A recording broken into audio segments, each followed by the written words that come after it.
সাফল্য সাফল্য কে না চায়? সবাই সাফল্যের পিছনে ছুটতে থাকে। প্রত্যেক ব্যক্তি সাফল্য পেলে উৎসব পালন করে, আনন্দ করে সে। কিন্তু যদি আমি কথা বলি অসফলতার, তখন সবাই দূরে পালায়। কেউ চায় না যে সে জীবনে অসফল হোক, কামনা করে যাতে জীবনে কখনো অসফলতার সম্মুখীন না হতে হয়। আর যখন অসফলতা আসে, লোকে নিরাশ হয়ে পড়ে, কেউ শোকে ডুবে যায়। কেন? তার কোনো প্রয়োজন নেই। আমি জানি আমি যা বলছি তা কঠিন, কিন্তু একটু ভাবুন, অসফলতা ছাড়া সাফল্যের আনন্দ উপভোগ করা যায় না। যতক্ষণ না সারাদিন রোদে দাঁড়িয়ে থাকবে, গরম না সহ্য করবে, ততক্ষণ সন্ধ্যার মিষ্টি ছায়ার আনন্দ কি করে পাবে? তার গুরুত্ব কিভাবে বুঝবে? এটাই হয়ে থাকে সাফল্য আর অসফলতা। সাফল্য পাওয়ার জন্য অসফল হওয়াটাও অত্যন্ত গুরুত্বপূর্ণ। সমস্যা তখনই আরম্ভ হয় যখন আমরা শুধু সাফল্য আর আনন্দের জন্য তৈরি থাকি, কষ্টের জন্য নয়, অসফলতার জন্য নয়। অসফলতার সম্মুখীন হওয়ার জন্য নিজেকে প্রশিক্ষিত করতে পারি না। একটা সাধারণ কথা যা আপনাকে আত্মস্থ করতে হবে। হ্যাঁ, যার থেকে আমরা দূরে পালাই, সেই পরাজয়ের সম্মুখীন হতে শিখুন। ব্যাস,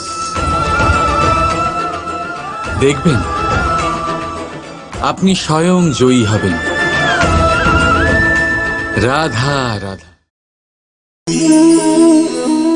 এই বৃক্ষ দেখতে পাচ্ছেন আপনি?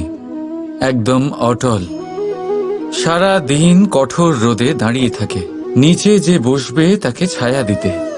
এবার যত সময় বয়ে চলে, ততই এই বৃক্ষের প্রতিটা শাখায় পাতার সাথে সাথে ফুলও ফুটতে শুরু করে, যে ফুল পরে ফলে পরিণত হয়।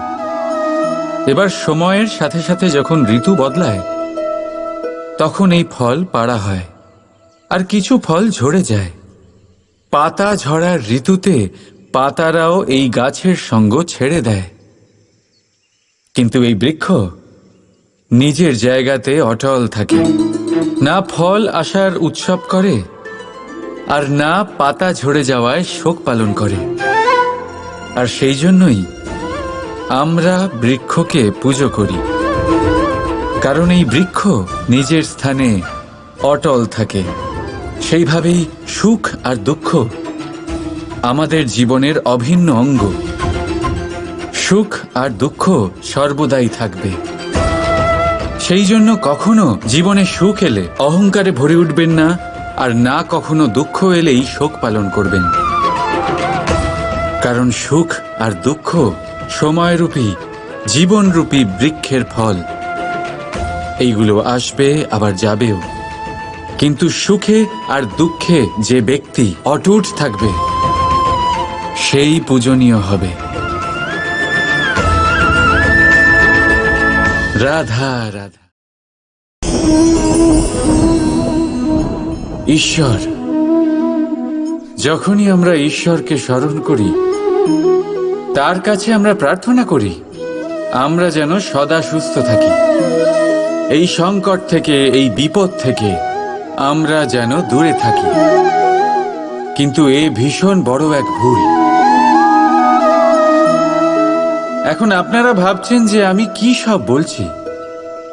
ঈশ্বরের কাছে সংকট থেকে দূরে রাখার প্রার্থনা করা, এ ভুল হয় কি করে? কারণ এই সংকট, এই বিপদ যার থেকে আমরা দূরে পালাই, যে সংকট কিছু মুহূর্তের জন্যই আসে আর তা চলে যাওয়ার পর আপনার আপনজন, আপনার শুভাকাঙ্ক্ষী, আপনার বন্ধুদের পরখ করতে শেখায়, আপনার ঘুমন্ত বোধগুলি জাগিয়ে তোলে, আপনাকে আরো শক্তিশালী করে তোলে। এই সংকট যার থেকে আমরা সকলে দূরে পালাই, যদি আমরা এই সংকটের সম্মুখীন হতে শিখে যাই, সেই অভিজ্ঞতার থেকে শিখি আত্মসাৎ করি, এই জীবন আরো বেশি আনন্দময় হয়ে উঠবে। তাই এরপরে যখনই ঈশ্বরকে স্মরণ করবেন, সংকট থেকে দূরে পালাবার নয়, সংকটের সম্মুখীন হওয়ার শক্তি চাইবেন। স্বপ্ন দেখুন আর নির্ভয় সেই দিকে এগিয়ে যান। স্বপ্ন নিশ্চয়ই সফল হবে। রাধা রাধা। রাধার এই হার হঠাৎ করে ছিঁড়ে গেল, সমস্ত মুক্তো পড়ে গেল। রাধা আমাকে বলল যে এই হার তার খুব প্রিয়, এই মুক্তো অমূল্য, তার জন্য বিশেষ। যখন রাধার জন্য বিশেষ, তখন আমি শুরু করে দিলাম এই হার ঠিক করতে। প্রথমে অনেক সময় লাগলো এই মুক্তো খুঁজতে গিয়ে, আর তারপর আরো সময় লেগে যাচ্ছে এই হারে এই মুক্তো পড়াতে গিয়ে। ঠিক আছে, এবারে আপনারা নিশ্চয়ই ভাবছেন এর জায়গায় আমি নতুন কোনো হার কেন নিয়ে এলাম না। কিন্তু না, কোনো নতুন হার আমার রাধার গলায় দেখে আমার এত আনন্দ হবে না, যতটা সেই হার দেখে হবে যা রাধার প্রিয়, যা আমার রাধার জন্য অমূল্য। এই রকমই হয় আমাদের বন্ধু, আমাদের অমূল্য বন্ধু। তাই কোনো বিষয়ে যদি পরিস্থিতি খারাপ হয়ে যায়, কথা কাটাকাটি হয়, কোনো কারণে মতভেদ তৈরি হয়, তখন তাদের থেকে দূরে সরে যাওয়া একেবারেই উচিত নয়। বরং চেষ্টা করুন তাদের আবার প্রেমের বন্ধনে বেঁধে নিতে, নিজের কাছে রাখতে। কারণ এই বন্ধন, এই অমূল্য বন্ধু, এদের মাহাত্ম্য জীবনে অনেকটাই আলাদা।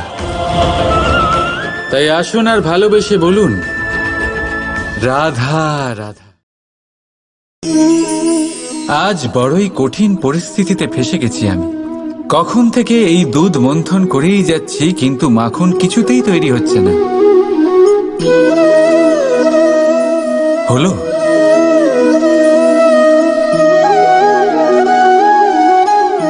এই দুধ তো কেটে গেছে, এবার কি হবে?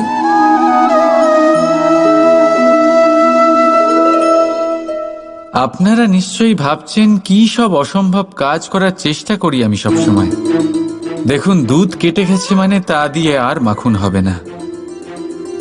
ঠিক, খুব ভালো কথা যে আপনারা এটা জানেন।